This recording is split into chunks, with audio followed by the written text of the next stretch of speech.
My entire family, all 23 of them, flew 15 states to watch my sister pop a balloon full of pink confetti.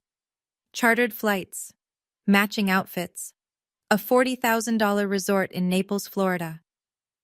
1 month later, not a single one of them drove 2 hours to watch me get married. Too exhausting, my mother said. We just traveled, my father added. Maybe next time, my sister texted, with a laughing emoji. 34 days after that, my phone lit up with 215 missed calls, texts, and voicemails from every last one of them. They'd just found out who my husband really was. And suddenly, 2 hours didn't seem so far. But here's what none of them knew. And what I'm about to tell you, the distance was never the problem. They were. Before I go on, if this story hits close to home, take a moment to like and subscribe, only if you genuinely connect with it. Drop your location and local time in the comments. I'd love to know where you're listening from. My name is Stella, I'm 31, and this is how I lost my family, and found out I never really had one. Let me take you back to a Saturday in March, the day I realized I'd been auditioning for a role I was never going to get. The Townsend family lived in Falls Church, Virginia, in a 5-bedroom colonial with a wraparound porch that my mother repainted every spring. Faro and Ball always, because Patricia Townsend did not do Home Depot. The dining room table sat 8. The linen tablecloth came from Restoration Hardware, and every Sunday dinner, there was a seating order that nobody talked about but everybody understood. My mother sat at the head. My father, Richard, sat to her right, close enough to nod at the right moments, far enough to stay out of the way. Madison and Brett sat across from each other like royalty at court, and I sat at the end, by the kitchen, next to the swinging door that bumped my chair every time someone got up for more wine. My mother ran a chain of 5 boutiques across Northern Virginia, Maison Patricia. She called it her empire. My father had a small management consulting firm, steady, respectable, unremarkable. The money was fine. The image was everything. Madison, 4 years younger, former junior Miss Virginia, now a lifestyle influencer with 45,000 followers, had married Brett Keller, a real estate developer who drove a Range Rover and talked about cap rates like other people talk about the weather. They lived in a $1.2 million townhouse in Alexandria. Everything about their life looked expensive. Everything about their life was supposed to. Then there was me, freelance graphic designer, 1-bedroom apartment in Arlington, a 2018 Honda Civic with a dent in the rear bumper I never got fixed. My mother called what I did Stella's little art thing. There's a family portrait on the mantle back in Falls Church. It was taken 3 Christmases ago. If you look at the framed version, you'll notice my face is half cut by the edge. Nobody ever reframed it. I didn't know it then, but in exactly 4 months, every person at that Sunday table would be begging me for something, and I would say no. The pattern didn't start with the wedding, it started with a painting. I was 14. The Virginia statewide Young Artists competition had 1,200 entries that year, and mine won first place. An oil landscape of the Shenandoah Valley I'd spent 4 months on. My art teacher, Mrs. Calloway, cried when they called my name. My mother had promised she'd be in the 3rd row. She wasn't. The 3rd row was empty. The whole section was empty. While I stood on that stage at the Richmond Convention Center, holding a plaque with my name engraved in brass, my mother was 40 miles away at a bridal shop with Madison, getting her fitted for the Junior Miss Virginia pageant. Mrs. Calloway drove me home that night. I walked through the front door holding my plaque, and my mother looked up from the couch where she was pinning Madison's sash and said, "Oh, sweetie, I'm so sorry, but Madison's pageant is in 2 weeks, you understand? Your little painting will still be there tomorrow." It wasn't there tomorrow. It was never hung anywhere. Not in the hallway, not in the living room, not even in my bedroom. Because I couldn't look at it without seeing that empty 3rd row. Madison's Junior Miss Virginia crown, though, that sat on the living room shelf for the next decade, still had glitter on it when I moved out. Years later, when I was 24 and cleaning out the garage to help my dad make room for a new workbench, I found the painting. It was under a box of Madison's old pageant sashes, face down, wrapped in a trash bag. I stopped painting after that. Not because I'd lost the talent. I'd lost the audience I thought I needed. It would take me another 7 years to realize I'd been looking for the wrong audience all along. I met David at a coffee shop in Georgetown on a Thursday afternoon in October. He was reading a dog-eared copy of Meditations by Marcus Aurelius. I was sketching a logo concept on my iPad. He asked if I was an artist. I said freelance designer. He said, "Same thing, just with invoices." I laughed. He bought me a second coffee. He wore a flannel shirt and jeans that day. Drove a Toyota Tacoma with mud on the wheel wells. He told me he worked in investments. I pictured a guy with a Schwab account and a spreadsheet hobby. We dated for 8 months before I found out the truth, and it didn't come from David. It came from Nora, my best friend since freshman orientation at UVA, now a corporate attorney in D.C. We were at her apartment splitting a bottle of Malbec when she pulled up an article on her phone and turned the screen to face me. "Stell," she said, "your boyfriend is on the Forbes 30 Under 40 list." David Ashford, founder and CEO, Ashford Capital Partners, a private equity fund managing $2.3 billion in assets. I stared at his photo in the article, same flannel, same easy grin, and felt the floor tilt. When I confronted him, he didn't apologize. He explained. "My dad's business partner robbed him when I was 12, he said, sitting across from me at our usual booth. "I watched money turn people into strangers. I swore I'd never let that happen to me. I wanted to know, if I met someone, would they stay if they thought I had nothing?" I stayed. And I kept his secret. Not for him. For me. I wanted my family to love me for me. Not for what my husband's name was worth. Nora warned me. "If your family ever finds out, they'll suddenly become very interested in you." I told her she was being cynical. She told me she was being accurate. David proposed on a Saturday morning. No restaurant, no skywriting, no flash mob. Just the two of us on a bench at Great Falls Park, watching the Potomac crash over the rocks. The ring was a sapphire, salon blue, 3 carats, set in platinum. To anyone who actually knew stones, it was extraordinary. To my family, it looked nice. I posted a photo to the family group chat that evening. Ring on my finger, David's arm around me, the falls behind us. I typed, "He asked," I said yes. My mother's response came 14 minutes later. "That's nice, sweetie." Then, immediately, "Girls, has anyone finalized the color palette for Madison's reveal? I'm thinking blush and gold. Thoughts?" That was it. That was my engagement announcement in the Townsend family. When Madison got engaged 2 years earlier, my mother hired a photographer to capture Brett on one knee at the Jefferson Memorial. She threw an engagement party for 80 people at their country club. She posted 14 times on Instagram in a single weekend. I know because I liked every single one. For me, a heart emoji and a pivot to balloon colors. I sent out wedding invitations 3 months before the date. Willowbrook Vineyard, Virginia. A beautiful property in the Shenandoah foothills, exactly 1 hour and 50 minutes from Falls Church by car. I chose it because the wisteria bloomed in March, and the ceremony arbor overlooked the Blue Ridge. Also because it was close to home, easy to get to, no planes required. 6 weeks passed. Not a single RSVP came back. I started calling. My father picked up on the third ring and hemmed for 30 seconds before he said, "Your mother thinks it might conflict with Madison's schedule." "Madison's baby isn't due for 4 months, Dad." Silence. Long, heavy, familiar silence. I should have seen it then. But hope makes you keep your eyes half shut when they should be wide open. Madison's gender reveal was held at the Ritz-Carlton in Naples, Florida. Event planner, balloon arch that cost more than my monthly rent, a live jazz band, drone footage of the confetti drop over the Gulf. My mother had the whole thing catered with a raw bar and a 6-tier cake in the shape of a baby carriage. 23 family members flew in.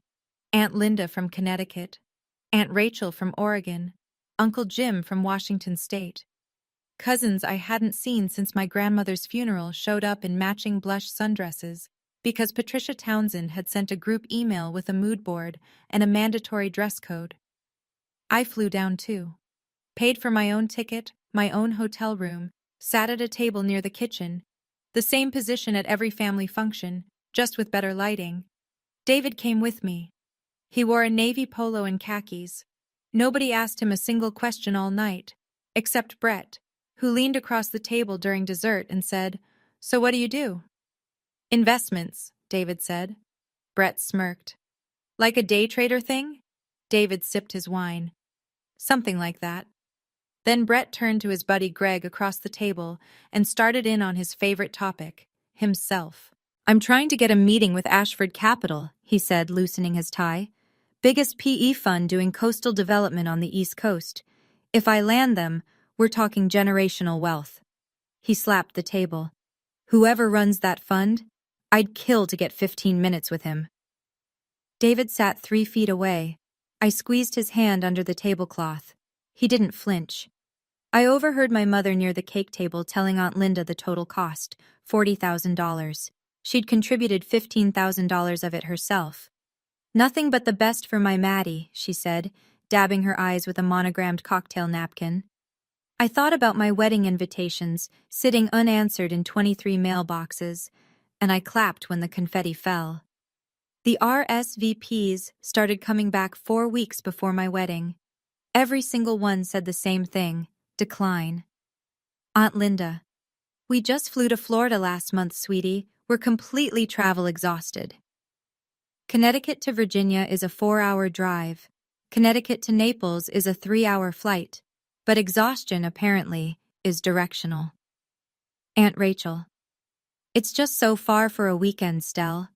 She'd flown 5 hours from Portland for a gender reveal. A 2-hour drive to Virginia was far. Madison: "I'm pregnant, Stell. I can't be bouncing around. Send pics, though."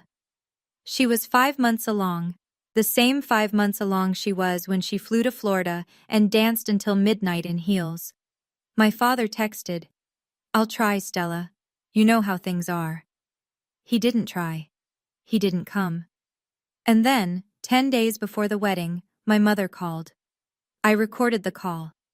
Virginia is a one-party consent state, and Nora, my attorney best friend, had told me months ago to start documenting. I didn't know why at the time. I just trusted her. "Honey," my mother said, her voice dipped in that saccharine tone she used when she was about to say something cruel. "It's just a small ceremony anyway, right? It's not like Madison's reveal. That was a real event. Don't take it personally." I held the phone away from my face and looked at the invitation on my desk. Cream cardstock, gold lettering, Willowbrook Vineyard, March 15th. The date my life was supposed to change.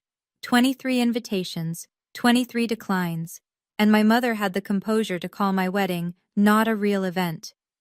I didn't cry that night. I opened my laptop and screenshotted every text, every RSVP card, every excuse. I saved them in a folder on Google Drive. Nora had told me, "Document everything, not for revenge, for clarity." I didn't know yet how clear things would get. Willowbrook Vineyard sat on 32 acres of rolling green in the Shenandoah foothills. The ceremony arbor was draped in wisteria, purple and white, cascading like something out of a painting I might have done once, when I still painted. 60 white chairs, 30 on the left for David's side, 30 on the right for mine. David's side filled up by 3:15.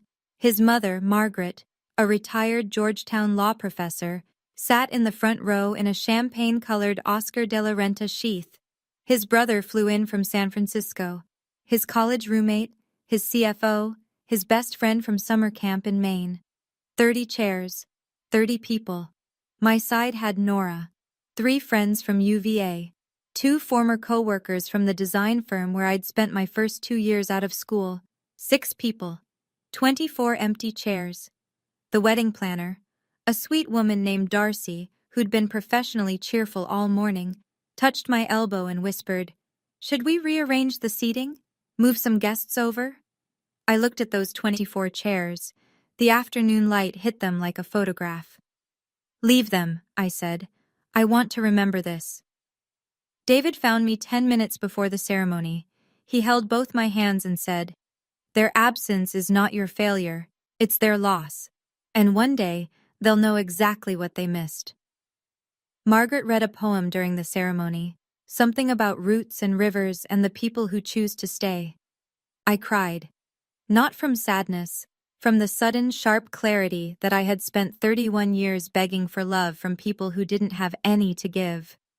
After the ceremony, while guests drank Virginia Viognier under the arbor, Nora pulled me aside. She held up her phone. My mother had posted an Instagram story that same afternoon, a photo of brunch with Madison at a cafe in Alexandria.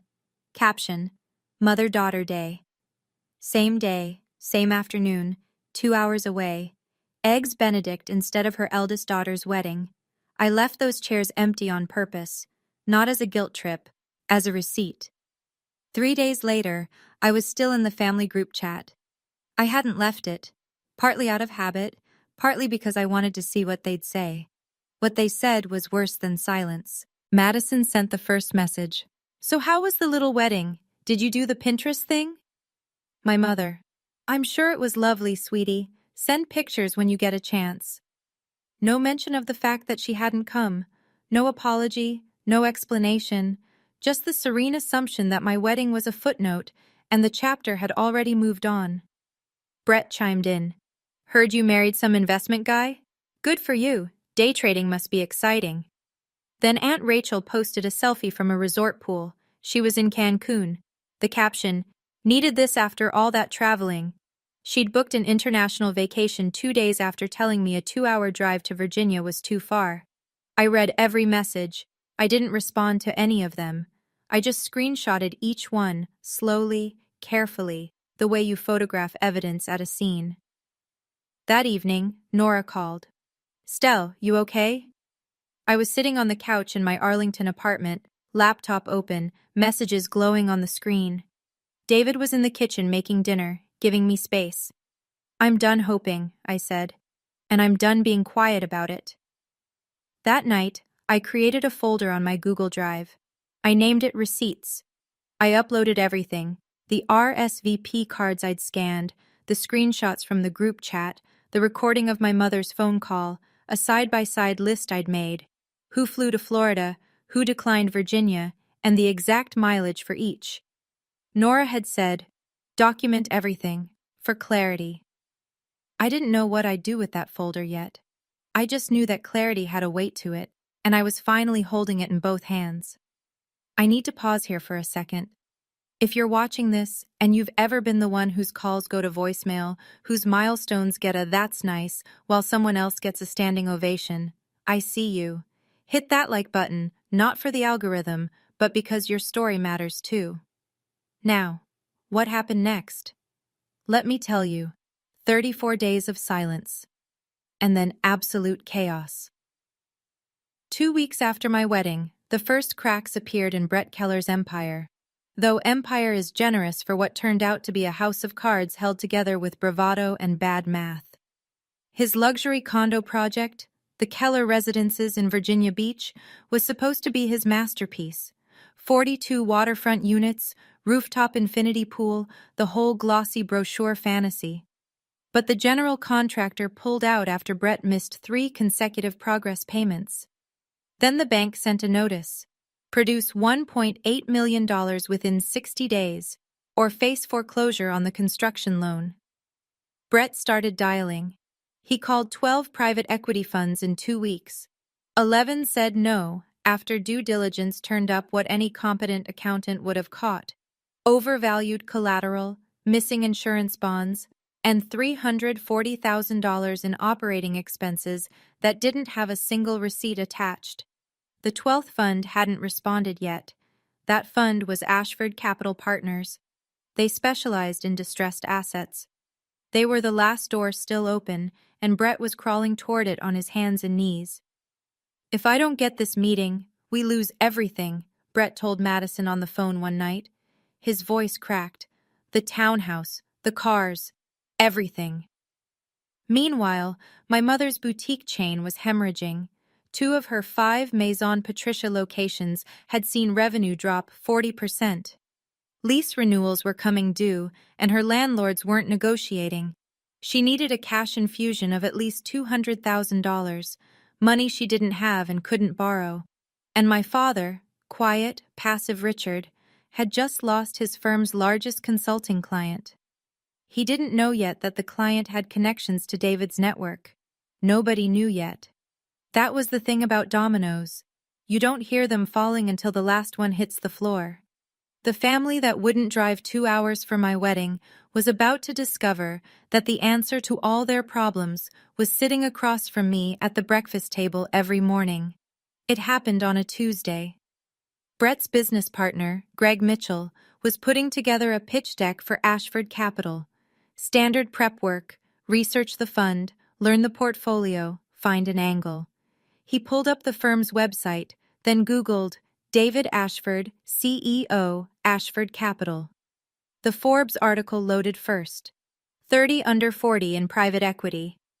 A profile photo of David, clean-shaven, confident, wearing a sport coat over a white shirt. The same face, the same eyes, the same quiet half-smile Greg had seen at a dinner table in Naples, Florida, 3 months ago. Greg stared at the screen. Then he turned his laptop toward Brett and said, "Isn't this the guy from your wife's sister's wedding invite? The one in the flannel at the gender reveal?" Brett leaned in. His face went from confused to white in under 3 seconds. He grabbed his phone and called Madison. Madison called Patricia. Patricia called Richard. Richard opened his laptop and typed David Ashford Capital into Google, and the Bloomberg profile confirmed everything. Assets under management, $2.3 billion. Founder and CEO, David Ashford. I know all of this because Madison told Brett, Brett told Greg, and Greg told a mutual acquaintance who eventually told Nora. The game of telephone moved fast. What struck me, when Nora relayed it all over the phone 2 days later, was what nobody said. Not one person in that chain said, "We should have been at her wedding." Not one. The very first words out of my mother's mouth, according to Madison's retelling, were, "This changes everything. Call her. Be nice." Be nice. After 31 years of being invisible, my mother's instruction to the family wasn't apologize, it was be strategic. I'm not sure what hurt more, the original absence or the calculated return. Day 34, a Saturday morning in late April. I woke up to my phone vibrating on the nightstand like it was trying to escape. The screen was dense with notifications, a wall of names I hadn't seen light up my phone in over a month. I picked it up and scrolled. 47 missed calls, 89 text messages, 31 voicemails, 48 emails and Facebook messages, 215 points of contact from people who couldn't find 2 hours for a drive to Willowbrook. My mother, 12 calls and 3 voicemails. "Stella baby, call me back.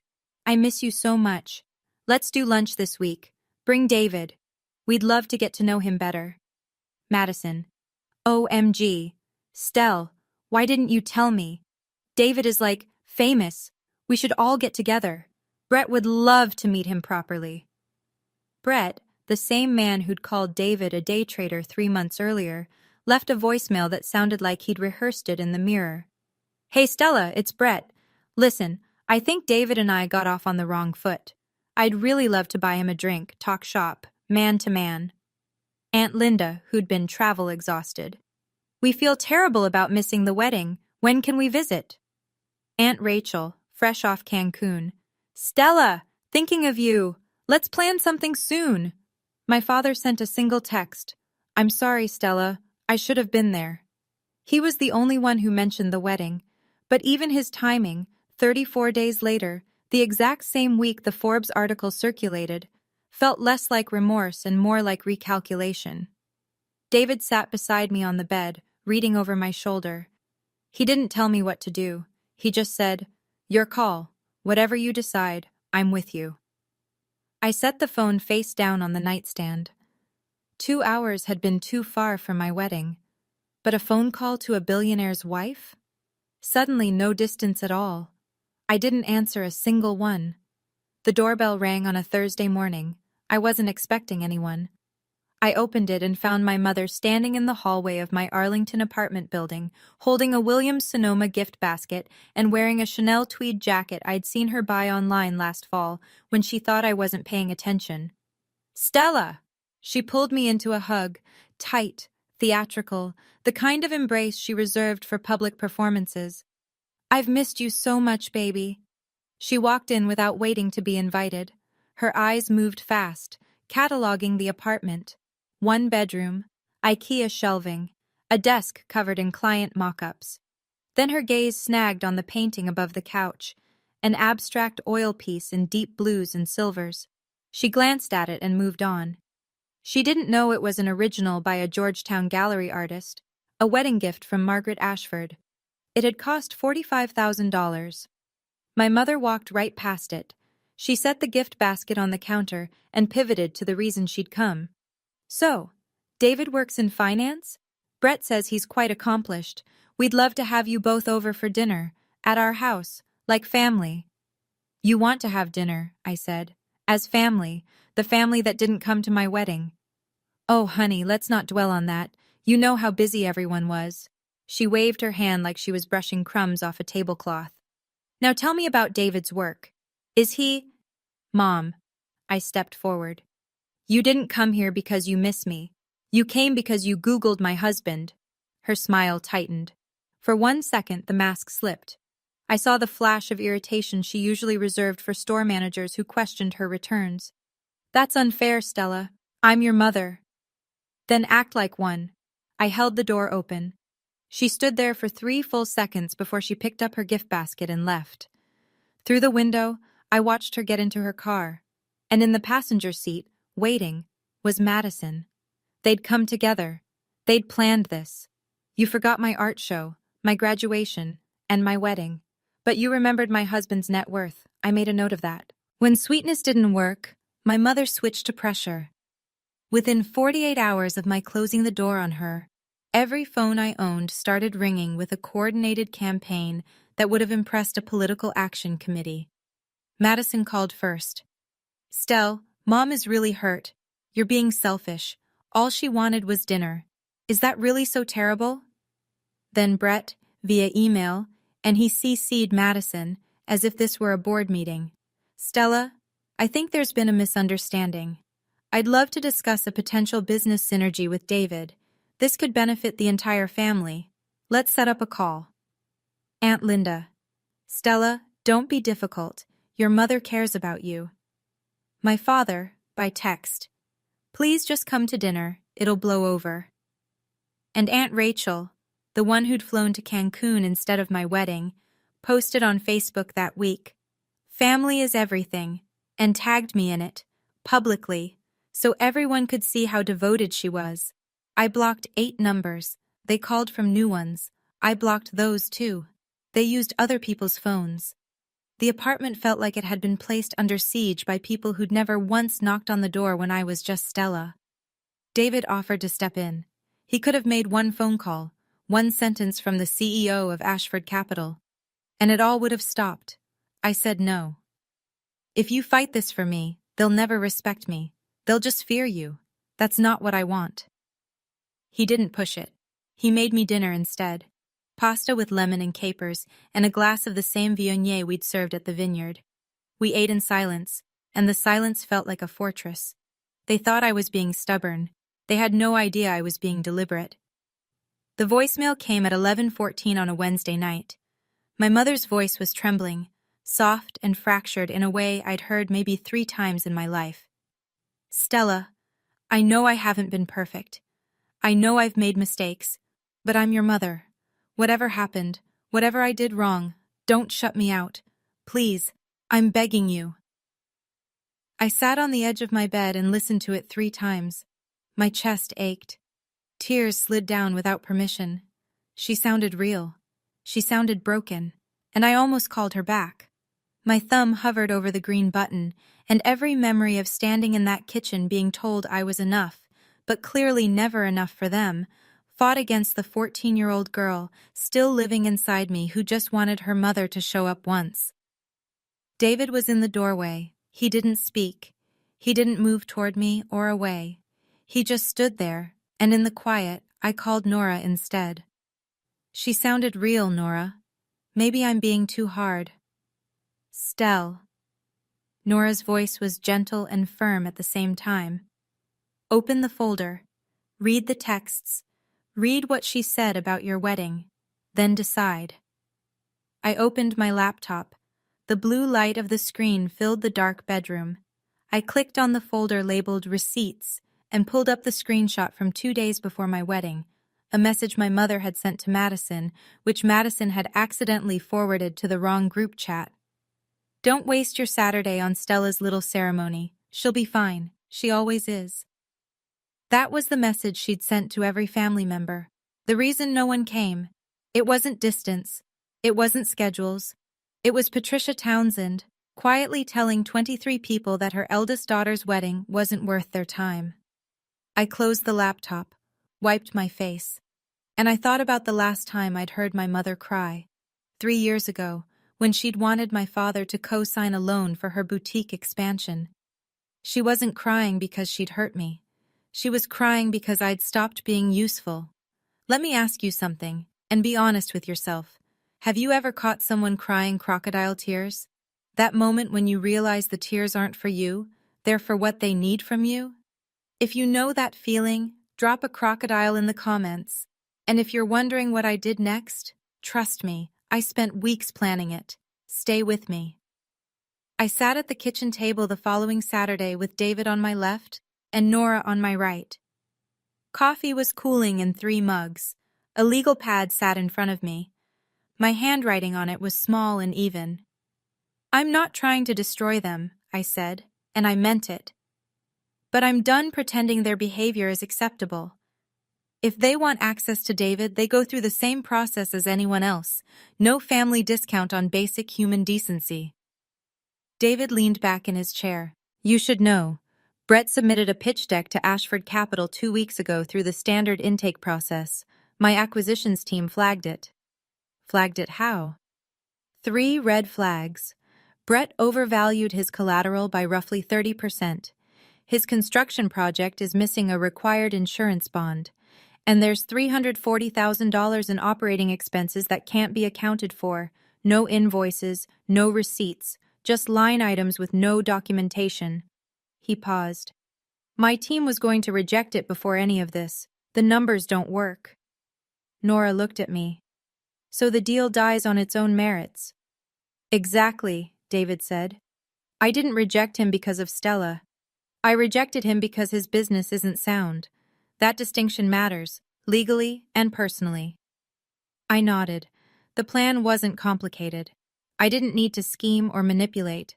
I just needed to stop intervening, stop smoothing things over, stop being the invisible bridge between my family's problems and solutions they hadn't earned. There was one thing, though, the Henderson Foundation Charity Gala, 3 weeks away. David was receiving the Leadership Award, 400 guests, black tie. If my family found out, and I was certain they would, they'd be there. Nora slid a slim binder across the table. Inside, printed screenshots, scanned RSVP cards, the mileage comparison chart. Just in case, she said. This isn't a weapon, it's a mirror. I didn't need revenge. I just needed them to stop lying to themselves about who they were. The rejection letter arrived at Keller Development Group on a Monday, delivered on cream-colored Ashford Capital letterhead, 100-pound cotton stock, embossed logo. It was signed by the VP of Acquisitions. Not David. Standard operating procedure. The CEO never signed deal rejections. But Brett didn't know that. The letter was 3 paragraphs of professional courtesy wrapped around a verdict. After thorough due diligence review, the risk profile of the Keller residences does not meet our current investment criteria. Specifically, overvaluation of pledged collateral, inadequate construction insurance bonds, and unresolved discrepancies in reported operating expenses. Brett read it standing in his office. Then he sat down. Then he put his head in his hands. He called Madison that afternoon. I learned later, again, through the chain that always led back to Nora, that it was the first time Madison had ever heard Brett cry. That evening, Brett tried to reach David directly. He called the main Ashford Capital office line. The receptionist was polite and immovable. "Mr. Ashford does not accept unsolicited calls.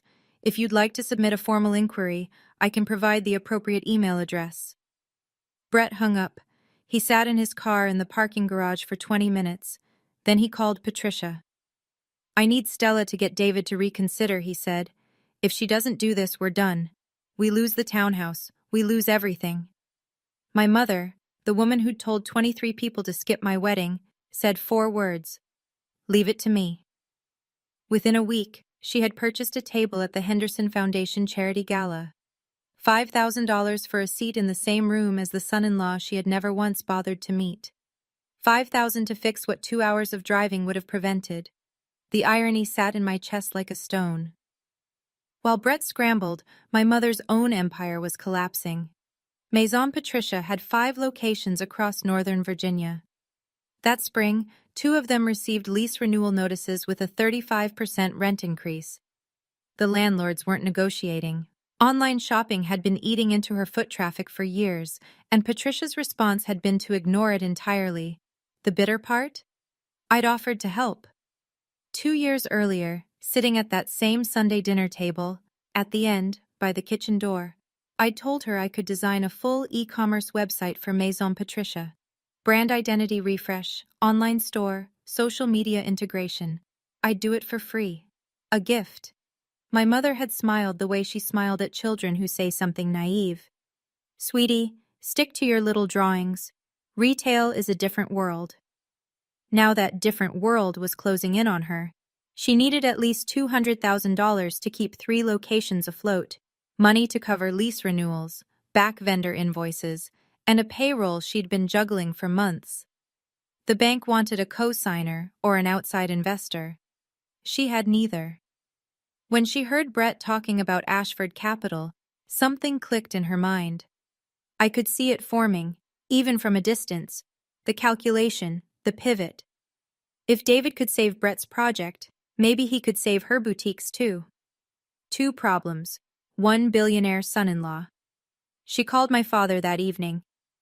"We need to be at that gala, whatever it costs." Richard had a contact at the Henderson Foundation. He bought the table. $5,000 Patricia didn't have, charged to a credit card she was already behind on. Margaret Ashford called me the day after the purchase went through. "Darling," she said, "a Townsend just reserved a table at the gala. Is that your family?" I looked out the window at the Potomac, silver in the afternoon light. It was. The night before the gala, I stood in the Georgetown penthouse trying on the dress David had picked out for me. Carolina Herrera. Black, floor length, a clean, quiet kind of beautiful. The kind that doesn't announce itself but stays in the room long after you've left. I still kept my 1 bedroom in Arlington. I hadn't given it up. "That's who I was before," I'd told David once. "I don't want to forget her." The penthouse had floor-to-ceiling windows overlooking the Potomac. The lights on the Kennedy Center shimmered across the water. I stood in front of the full-length mirror in the foyer and looked at myself. 31. Carolina Herrera, sapphire ring catching the lamplight. And all I could see was 14-year-old Stella on a stage in Richmond, holding a brass plaque, staring at an empty row of chairs. David came up behind me. "You don't have to say anything to them tomorrow. Just being there is enough." "No," I said. I adjusted the neckline. "They need to hear it.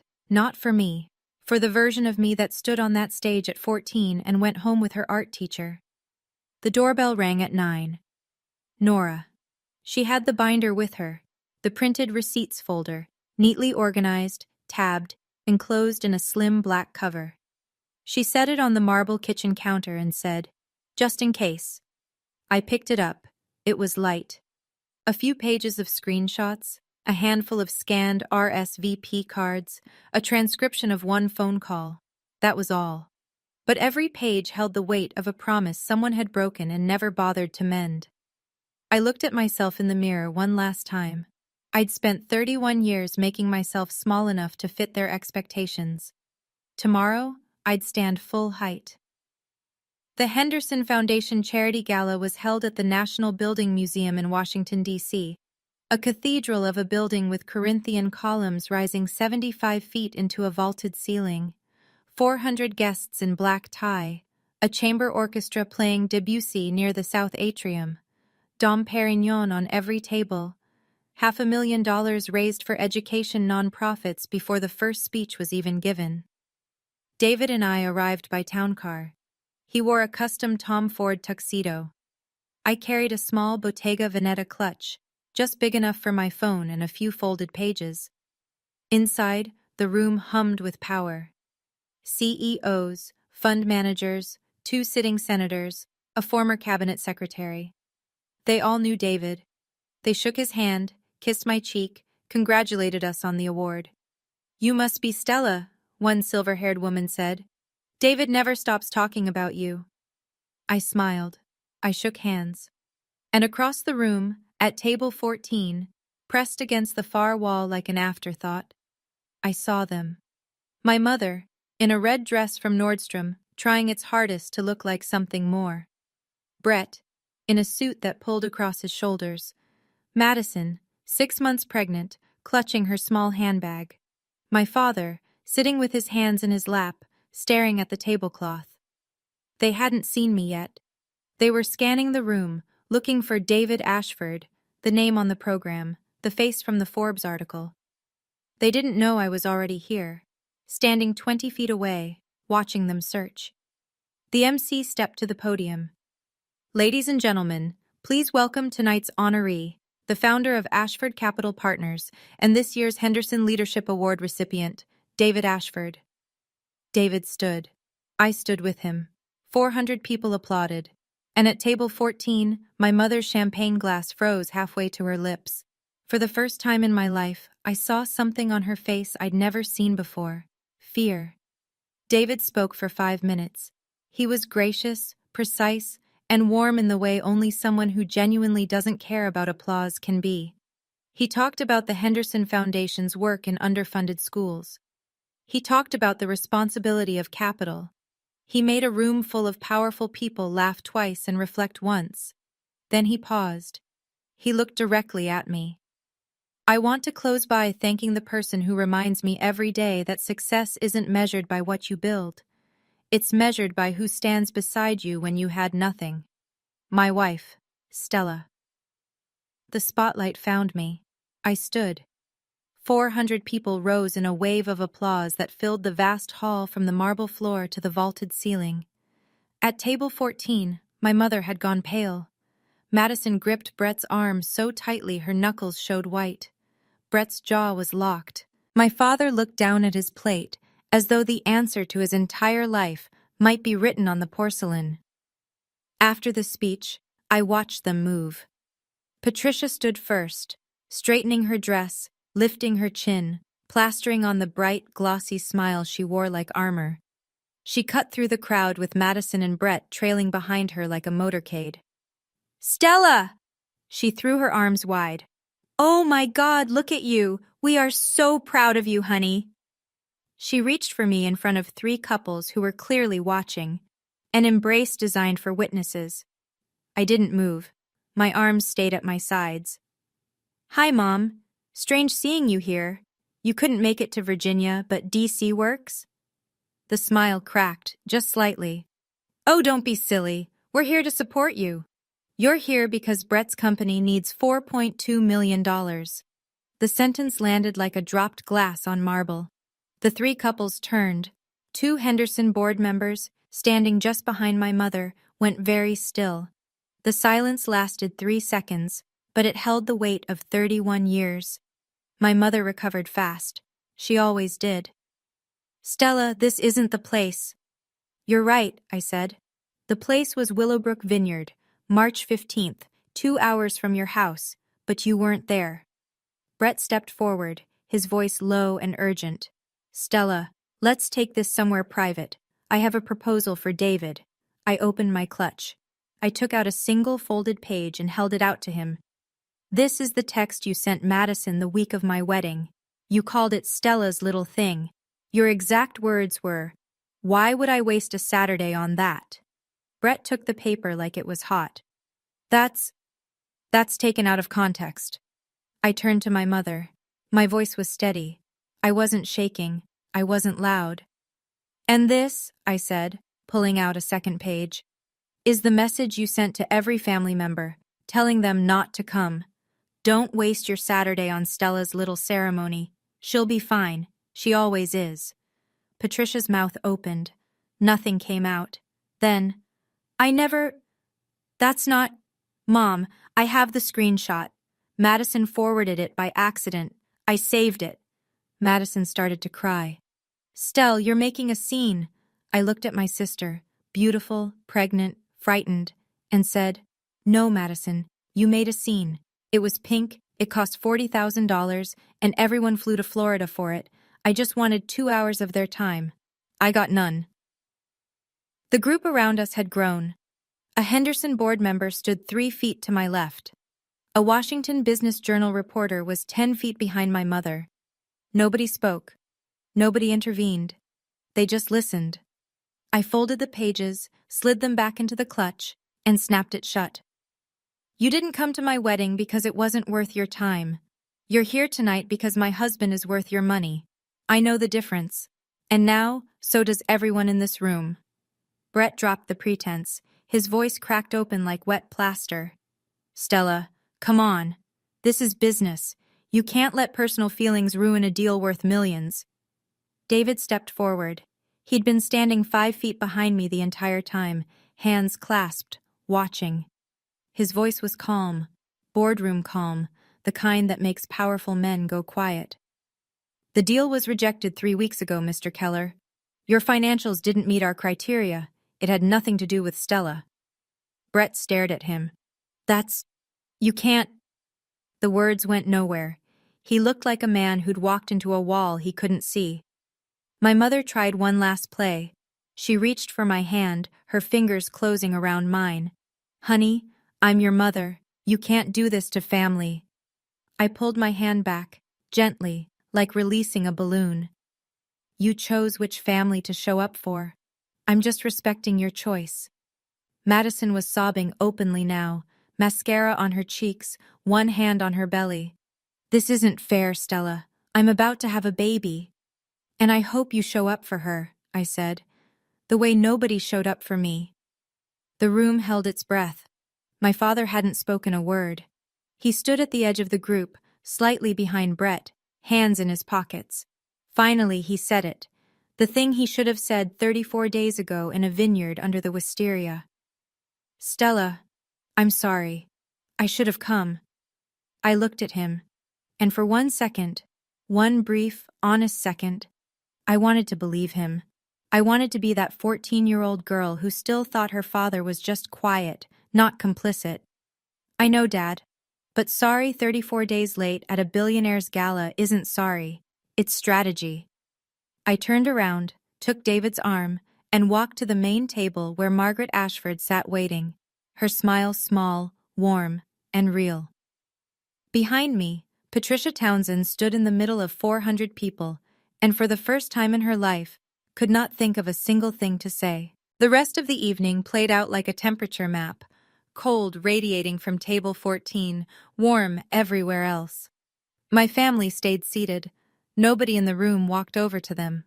The 2 board members who'd overheard the exchange moved to opposite corners of the hall, and one of them, a woman named Helen Calder, who happened to be my father's biggest consulting client, leaned toward her husband and said something I couldn't hear. She didn't look at my father's table again.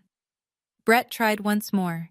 He approached a hedge fund manager near the bar, introduced himself, and pitched the Keller residences in under 60 seconds. The man sipped his bourbon, looked Brett up and down, and said, I think you should focus on your family situation first, Mr. Keller. Then he walked away. Madison left before dessert. She cried in the bathroom for 10 minutes, then ordered an Uber home. Patricia drank 3 flutes of champagne in 20 minutes and had to be escorted to the lobby by Richard, whose face looked like it had been carved from gray stone. Meanwhile, at our table, David introduced me to the director of the Henderson Foundation. She was looking for a designer to rebrand their education initiative, new visual identity, digital campaign, outreach materials. We talked for 40 minutes. She liked my portfolio. She liked my ideas. She never once mentioned David's name during the conversation. Margaret squeezed my hand under the table. You handled that with more grace than they deserved, Stella. A reporter from the Washington Business Journal had been at the gala. She didn't write about the confrontation. She had more tact than that. But the following week, she published a feature. The Quiet Power Couple: How Ashford Capital's CEO and his designer wife are redefining philanthropy. My family read every word. I know because Nora told me they shared it in the group chat I'd finally left. 1 week after the gala, the bank made it official. Brett failed to secure replacement funding within the 60-day window. The construction loan on the Keller residences was foreclosed. The property reverted to the lender. Brett's personal equity, $800,000 he'd poured in over 2 years, was gone. 42 luxury condos became a half-finished concrete skeleton overlooking Virginia Beach. He filed for Chapter 7 bankruptcy. Keller Development Group ceased to exist. The $1.2 million townhouse in Alexandria went on the market at a loss. Madison packed her things, what was left of them, into her mother's SUV and moved back into the Colonial in Falls Church. Then the second crack split open. While sorting through Brett's company accounts during the bankruptcy filing, Madison found what the Ashford Capital due diligence team had flagged: $340,000 in operating expenses with no receipts. She pulled the records: credit card statements, hotel invoices in cities where Brett had no projects, restaurant charges for 2, a leased apartment in Norfolk under an LLC she'd never heard of. Brett had been seeing his office manager for 6 months, through the entirety of Madison's pregnancy, through the gender reveal, the matching blush sundresses, the $40,000 party at the Ritz-Carlton. Madison called me at 2 a.m. Her voice was raw, stripped of the Instagram inflection, the casual entitlement, the easy confidence of being the family favorite. Stell, I didn't know about any of it. I'm so sorry. Not about David. About everything. About you. I listened. I didn't hang up. I didn't comfort her either. I'll think about it, Madison, but not tonight. I set the phone down. David was awake beside me, watching the ceiling. That was the first real thing my sister had said to me in years. But one phone call, at 2 a.m., with everything burning down around her, didn't erase what 27 years of silence had built. Maison Patricia closed 2 locations by the end of May. The lease renewals came and went without signatures.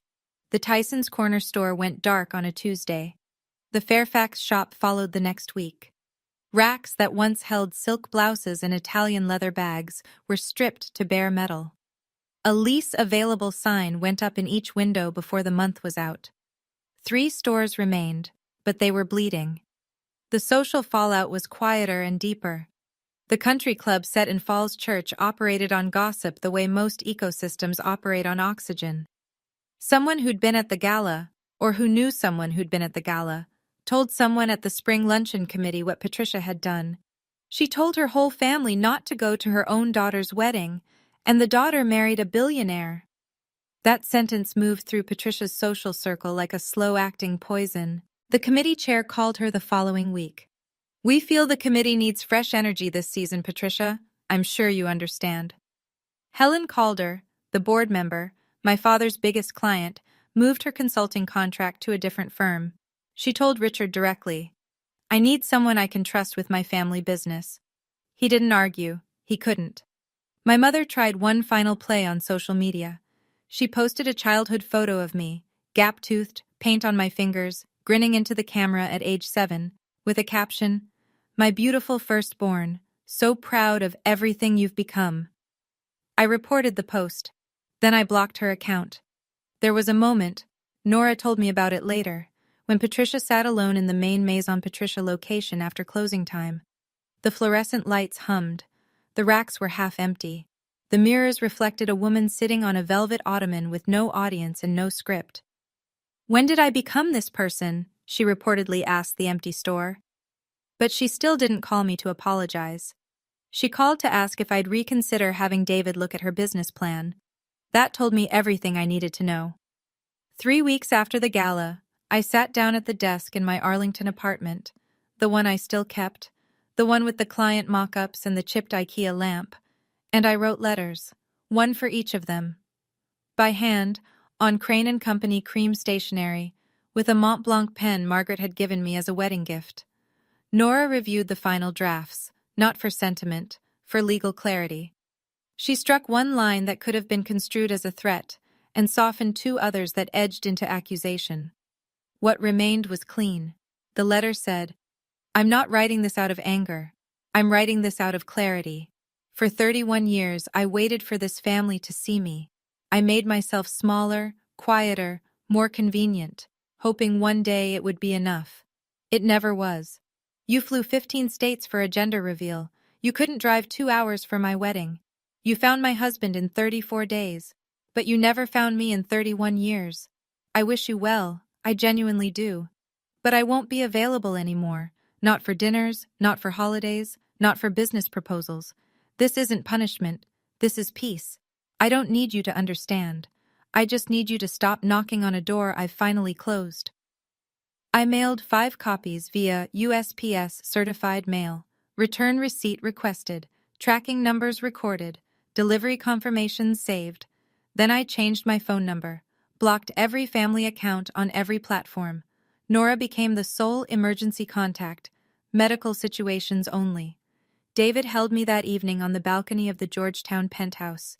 The Potomac moved below us, dark and steady. I leaned into him and breathed, fully, deeply, and realized something I couldn't have explained to anyone who hadn't lived it. For the first time in 31 years, I wasn't waiting for anyone to show up. And the quiet that followed wasn't emptiness. It was the sound of a door closing on the right side. 6 months later, here's where the dominoes landed. Brett's Chapter 7 was approved by the court in August. His Virginia developer's license was revoked due to documented financial mismanagement. The divorce papers followed in September. Madison filed, citing the affair and the concealed debts. The asset division was brief because there was nothing left to divide. Madison had the baby in July. A girl. She named her Hope. She moved in with Patricia, took a part-time job at a retail store in Fairfax, her first paycheck since her pageant days. She didn't contact me. She respected the boundary. But she sent a birthday card through Nora in October. It said, "I understand now. I hope someday you'll let me try again. No rush. M." Patricia shuttered a third boutique in September. 2 locations remained, both operating at a loss. She sold her Chanel jacket on Poshmark for $1,200. Her country club membership lapsed, and she didn't renew it. The friends she'd cultivated for 30 years turned out to be the kind of friends who required a functioning credit line to maintain. My father lost 2 more consulting clients by fall. He began downsizing, let his office assistant go, moved to a shared workspace. He sent a letter to me through Nora. It didn't ask for money. It just asked to talk. I didn't respond. But I didn't throw it away either. And me. I signed a design contract with the Henderson Foundation, a full rebranding of their national education initiative.